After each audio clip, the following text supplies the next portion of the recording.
So most of us in this room can probably drive. And if you've driven regularly before, at least once in your life, you've probably been stuck in traffic. Traffic is inconvenient, it's annoying, it's kind of frustrating. But how much does it really impact our life? A book titled Moving Los Angeles, published in 2008 by the RAND Corporation, actually addresses this problem. And it says that the annual hours of delay that people spend in traffic, like per person, is pretty significant. In Los Angeles alone, it was over 70 hours a year. And not only that, but we also spend a lot of money on traffic.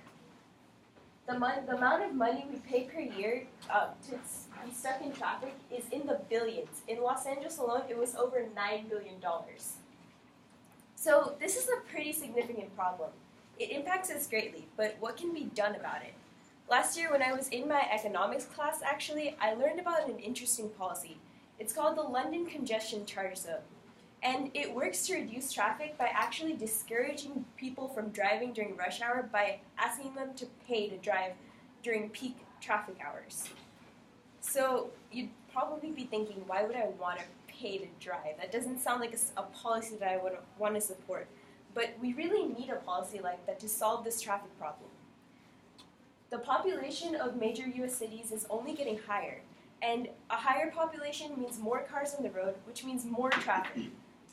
Not only is that a negative, but we also have to deal with the car emissions that are increasing because of more traffic. Cars emit a lot of greenhouse gases, which is responsible for climate change and global warming. And that's pretty unhealthy for the environment, but it's also pretty unhealthy for us too.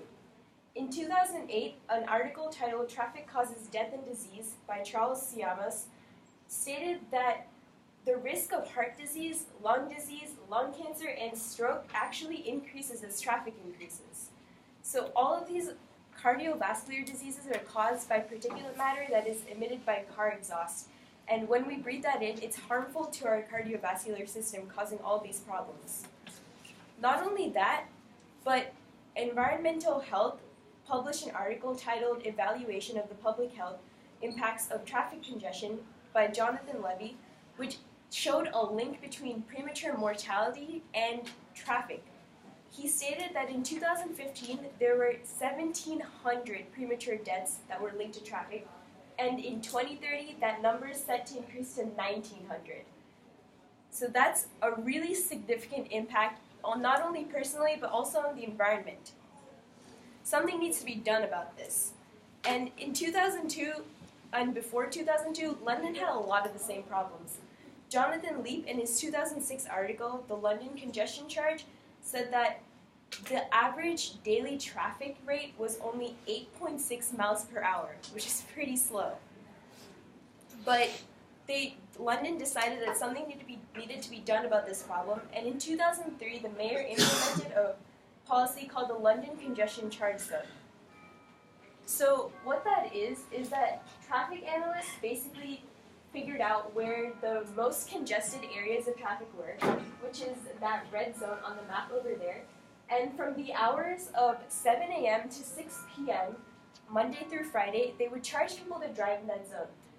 So what would happen is as soon as you drive into that zone, you'd be charged to drive during those hours. And you can see those signs that are posted around the perimeter of every zone. The charge when the policy was first implemented was £5, which is about $6.42. And as of now, in November 2018, as published by the congestion charge page on the Transport for London website, the charge is now £11.50, which is about $14.77. So it is a little bit high, but it is effective in stopping people from driving during those hours. And the way it works is that you can basically register your car online, and the traffic cameras will be able to pick up on your license plate and charge your account if you drive during the day. And once you enter the zone, you can enter it and exit it as many times as you want, and you'll only be charged once for the day. And it was pretty effective. And actually, Andrea Bernstein in 2005 wrote an article published in NPR that showed that traffic delays were decreased by 30% in London after the policy was implemented, and traffic itself had gone down by 18%. So people were driving a lot less. They were using public transport more, they were biking, they were walking, and all of this caused a lot less traffic on the roads. Less traffic means less emissions, which is better for the environment because less greenhouse gases are being released into the air. And that's a lot healthier for the environment, but it's also a lot healthier for us. Catherine Tunn wrote an article published in BMJ in 2008 that stated that per every 100,000 inhabitants in London, a total of 26 years of lifespan were gained back. That's a pretty significant impact just from that one policy. Imagine that happening in the US. You'd go into a major city and the roads were all clear, people were walking and biking around, the air quality was better, so it's a lot healthier for the environment, and you weren't at risk for all of these scary cardiovascular diseases. But you might be thinking, what if this is just a fluke, and what if it only works in London? Actually, a lot of other cities around the world decided to implement this policy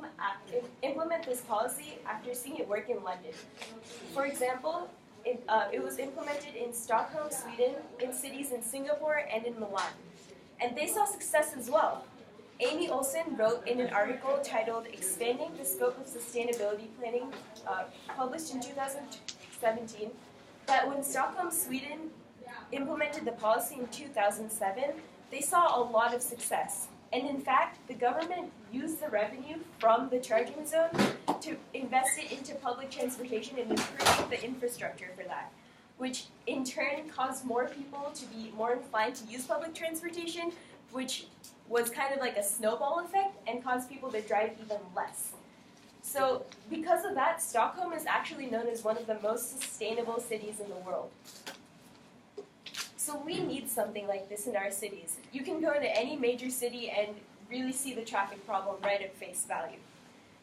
We need to implement something like this in order to solve this problem. The way that you can do that is by talking to your local representatives for your area and bringing up this idea to them. Because anyone can propose an idea that can become a bill that can eventually become a law. And once we start this discussion and start this conversation about this policy, we can really gain some momentum about it and hopefully fix this problem that's taking up so much of our lives. Thank you.